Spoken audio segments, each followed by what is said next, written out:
मेरी तो ये हमेशा कोशिश रहती है कि मेरे घर का माहौल खुश रहे।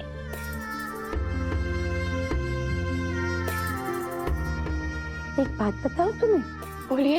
ये जो मेरा हैदू है ना, बड़ा बदमाश है, बहुत तंग करता है मुझे। अरे इसे खाना खिलाना मतलब दुश्वारी होती है। एक जगह पे बैठ के खाता ही नहीं, भागता रहता है, उसके पीछे भागना पड़ता है मुझे।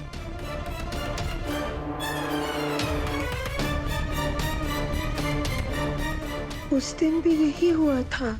ऐसे उसने खाना नहीं खाया, उसके पीछे भाग रही थी और मैं फिसल गई, सीढ़ियों से गिर गई।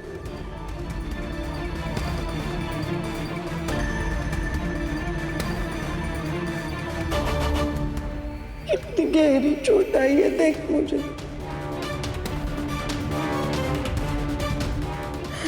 अल्लाह,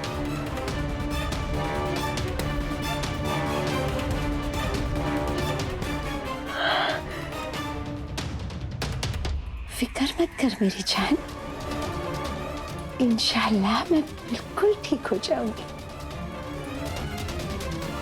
कुछ नहीं होगा मुझे।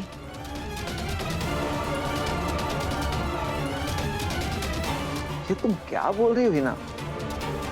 सीढ़ियों से तुम कब गिरी? क्या हो गया आपको राहत साहब? आपकी याददाश्त तो ठीक है ना? सीढ़ियों से नहीं गिरती तो यहाँ अस्पताल कैसे आती? आप ही तो लेकर आए मुझे यहाँ पर। अगर बेगम अब मुझे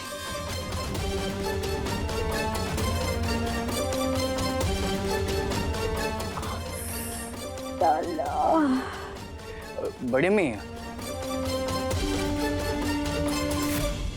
हैदरी अम्मी कैसी बातें कर रही है? अम्मी का ऐसी बहकी बहकी बातें करना अच्छी अलामत नहीं है। मुझे अम्मी की बहुत फिक्र हो रही है। हैदर क्या करना है? मुझे भी कुछ समझ नहीं आ रहा दुआ।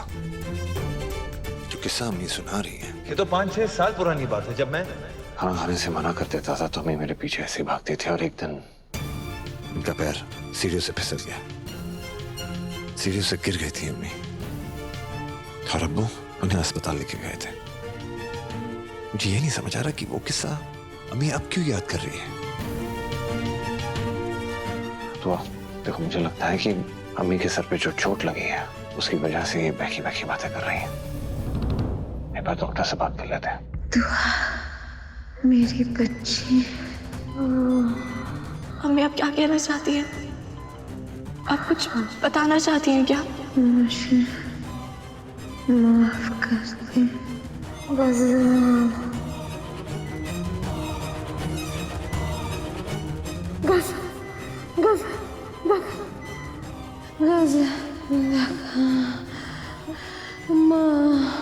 लीजिए अम्मी, ये रही आपकी गुनहगार, दीजिए इसे सजा। मेरी बच्ची कहाँ चली गई? मेरी निगाहें तुझे ढूंढ रही थी। घर पे मिलने वाले सारे सबूत गवाह हैं कि गजल ने अम्मी के साथ क्या क्या किया है। फिर भी अम्मी होश में आने पे गजल के खिलाफ कुछ बोल क्यों नहीं रही है? क्या अम्मी बीते कल की यादों में जीने लगी है? शायद सर पे चोट लगने की वजह से याददाश्त पर असर पड़ा है, इसीलिए आज और गुजरे हुए कल का फर्क नहीं जान पा रही है। शायद इसीलिए अम्मी ने गजल को सजा दिलवाने के बजाय उसे गले लगा लिया, और इसीलिए गजल ने जो हरकत उनके साथ की है अम्मी भूल गई हैं, और ये भी भूल गई हैं कि कल तक वो मेरे कितने खिलाफ थी। अम्मी की हालत ठीक करनी होगी, उन्हें याद दिलाना होगा कि गजल ने उनके साथ क्या क्या किया है। बस एक बार अम्मी अपनी जुबान से उस बदसात का पूरा वाक़या बता दे तो फिर उसको जेल जाने से कोई नहीं रोक सकता।